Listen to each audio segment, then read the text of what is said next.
दहेज में वो नया फैशन आ गया है, अगर कोई दे रहा है तो मना काहे करें। तो कोई गाली देगा तो ले लेंगे। कोई फल है और एक गेहूं है, जल्दी खराब कौन होगा? फल। गेहूं तक 2 साल तक नहीं खराब होता है। उसी तरह ना शौक पूरा करने का उम्र जिंदगी भर रहता है, लेकिन शिक्षा का उम्र जिंदगी भर नहीं रहता है। जितना जुनून लगन अभी पढ़ने में, याद रखिएगा 2 साल बाद ये जुनून खत्म होने लगेगा। ये रियलिटी है। अपने में गट्स रखो उतना कमाने की, समझ गए? लड़की के बाप के आगे हाथ फैलाओगे, कितना खराब लगेगा।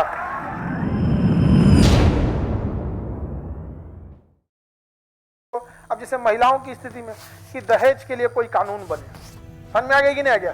कि दहेज बेलगाम हो गया, करोड़ में चल गया अब दहेज।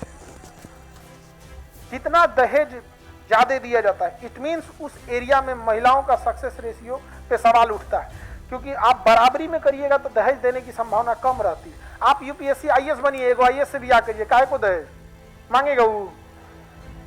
अब रहेंगे लोग ग्रेजुएशन नकल करके, वो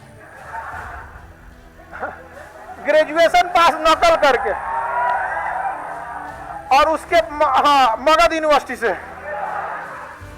और उसके बाद खोजिएगा लोग लड़का एकदम बीपीएससी टॉपर, 3 स्टार वाला डीएसपी।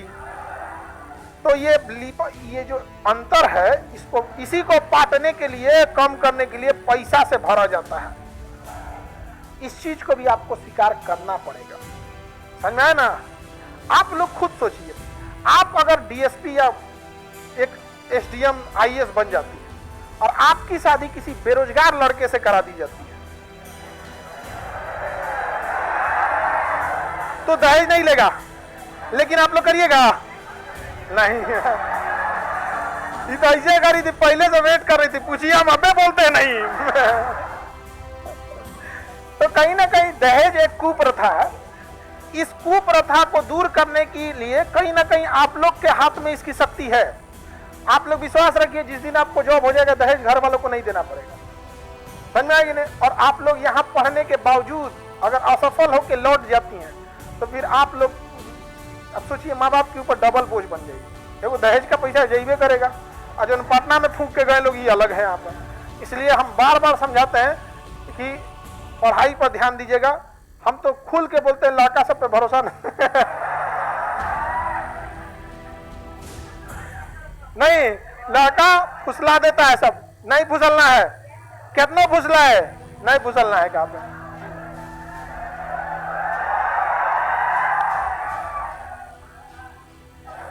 लड़का सब क्या कर, आप लोग शांति से, मतलब पढ़ाई होगा ये तो ध्यान दीजिए कीजिए। इस सब चीज के लिए उम्र है। आप 28-30 साल के भी हो जाएंगे ना, तो आप लाल पीला हरा के लिए उम्र बचा रहेगा। अरे बाबू ऐसा नहीं कह रहे हैं, आपको सलमान खान को देखिए ना, लेकिन क्या पढ़ाई का उम्र बचेगा? नहीं। तो जो चीजों के लिए लंबी, अब जैसे आप ही बताइए, कोई फल है और एक गेहूं है, जल्दी खराब कौन होगा? फल। गेहूं तक 2 साल तक नहीं खराब होता है। उसी तरह ना शौक पूरा करने का उम्र जिंदगी भर रहता है, लेकिन शिक्षा का उम्र जिंदगी भर नहीं रहता है। जितना जुनून लगन अभी पढ़ने में, याद रखिएगा 2 साल बाद ये जुनून खत्म होने लगेगा। ये रियलिटी है। अच्छा, जितना मेहनत आपसे बचपन में कराया जाता होगा ना मैट्रिक में, तो देखिएगा सिलेबस कम होते जाता है। मैट्रिक में 6, इंटर में 5, ग्रेजुएशन में और कम, पीजी में और कम, पीएचडी में और कम। इसलिए पढ़ाई लिखाई ज्यादा करिएगा, समझ में आ गया कि नहीं? तो अगर दहेज पे कोई ध्यान ले आना है तो क्या हो जाएगा? ध्यान आकर्षण को। तो ये प्रस्ताव महिला सांसदों को लाना चाहिए, नहीं लाना चाहिए? लाना चाहिए। आप तो आप लोग मांग करिए कि दहेज के लिए इस पे, लेकिन दहेज भी इतना ज्यादा नहीं ले लेना चाहिए जितना लड़का ले लेता है। आगे बढ़े। विशेषाधिकार प्रस्ताव, आप लोग कोई दहेज नहीं लेना चाहिए। तुम लोग हंसता है, अपने में गट्स रखो उतना कमाने की, समझ में आ गया? लड़की के बाप के आगे हाथ फैलाओगे, कितना खराब लगेगा। अच्छा, दहेज में वो नया फैशन आ गया, दहेज में वो नया फैशन आ गया, अगर कोई दे रहा है तो मना काहे करें। तो कोई गाली देगा तो ले लेंगे।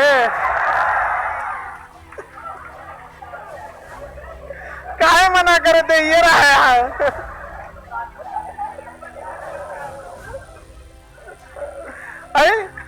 ये होता है, ये मॉडर्न तरीका। आप लोग पूछिएगा कि गाली देंगे, लेकिन ऐसे मत पूछना, ना ब्याह कट जाएगा।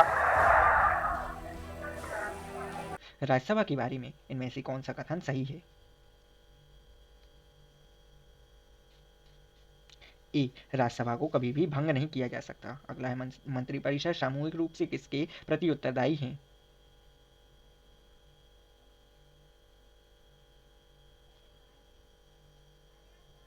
ए, लोकसभा की।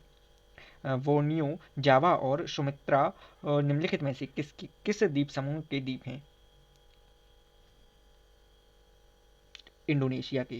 अगला है सतलुज और काली नदियों के बीच स्थित हिमालय के हिस्से को क्या कहा जाता है?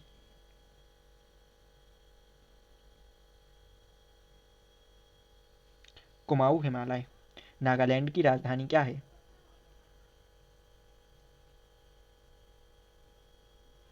कोहिमा। जीएसटी फ्रेमवर्क के संदर्भ में एसजीटी का पूर्ण रूप क्या है?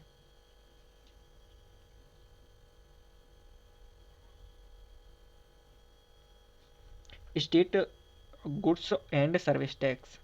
अगला है सोगात्सु निम्नलिखित में से किस देश का नव वर्ष त्योहार है? जापान का।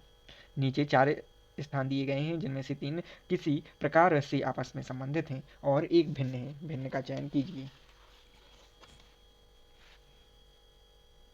गरबा गुजरात से संबंधित है, भांगड़ा पंजाब से संबंधित है और बिहू असम से संबंधित है। कथक ये गलत है, उत्तर भारत। अगला है निम्नलिखित में से कौन सा युग्म सुमेलित नहीं है? यूएनईएससीओ प्राकृतिक धरोहर स्थल और उनका स्थान सुमेलित नहीं है। सुंदरबन नेशनल पार्क पश्चिम बंगाल में है। सूर्य मंदिर उड़ीसा में है। फतेहपुर सीकरी उत्तर प्रदेश में है। एलिफेंटा की गुफाएं कर्नाटक में नहीं है।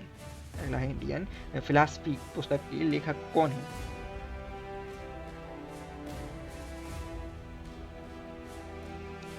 Doctor S Radhakrishnan. अगला है अली हिस्ट्री ऑफ इंडिया नामक पुस्तक के लेखक कौन है?